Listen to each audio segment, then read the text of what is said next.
2014 World Health Organization report showed that Britain was amongst the worst countries in the world for binge drinking.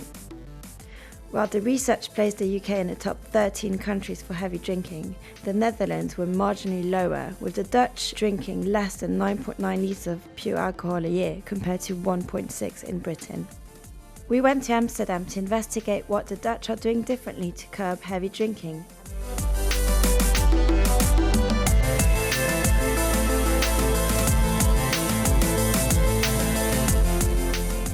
What was a big problem like 4 or 5 years ago in Holland was that young people below 60 or around 16 years old, they were drinking so much with peer pressure of friends that they were going to a coma. In my role as a night mayor, I'm also a fire starter, somebody who starts up discussions. And when it comes to heavy drinking or the other downsides of the night, it's good to know that there are certain companies, especially also like Heineken, which help us think about what we're doing.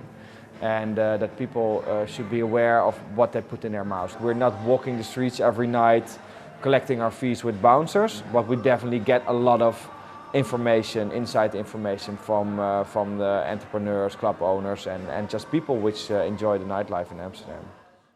The City of Amsterdam extended opening hours for bars and clubs in 2013, allowing for the possibility of so-called 24-hour drinking.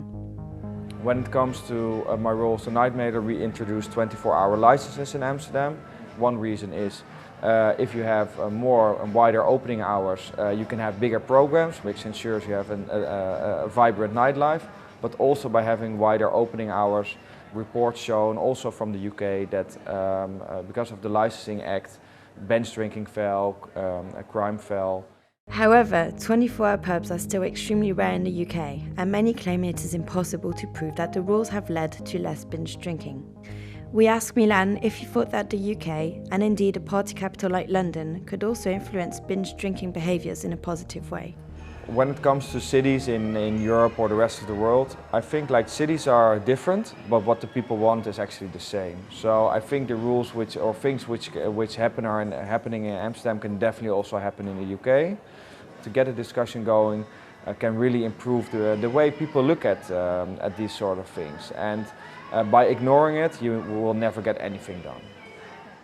While Amsterdam's City Hall has been essential in changing mentalities, local brewers also believe they can help make responsible consumption sexy. Our responsibility, and want to take our responsibility in that area as well, in explain people and try to influence behavior of our drinkers to do it moderately and to do it in a responsible manner, because that's in the long term best for all of us. Heineken, along with Dutch superstar DJ Armin van Buuren, rolled out the Dance Small, Drink Slow experiment, which was based on the idea that if the music is good, people drink less. They put the theory to the test. Awful music was played in a club, and clubbers consumed over 1,000 drinks in 2 hours. The second night, however, the famous DJ played, and partygoers consumed just over half as many drinks. Interestingly enough, we learned from Italy, where in culture it's aspirational to stay in control, to stay a gentleman and not get completely wasted. England is maybe on the other end of the spectrum, maybe because of closing times in the past of pubs, but it is somehow in the culture that indeed this drinking too much happens way too often and is a serious problem. I'm not suggesting that we will solve this in the next couple of years. I mean, Heineken is A, too small for that, and B, it's too big of a movement, and its behavior in people changing that is extremely difficult. But I think if all forces work collaboratively into the same direction, it will have an impact.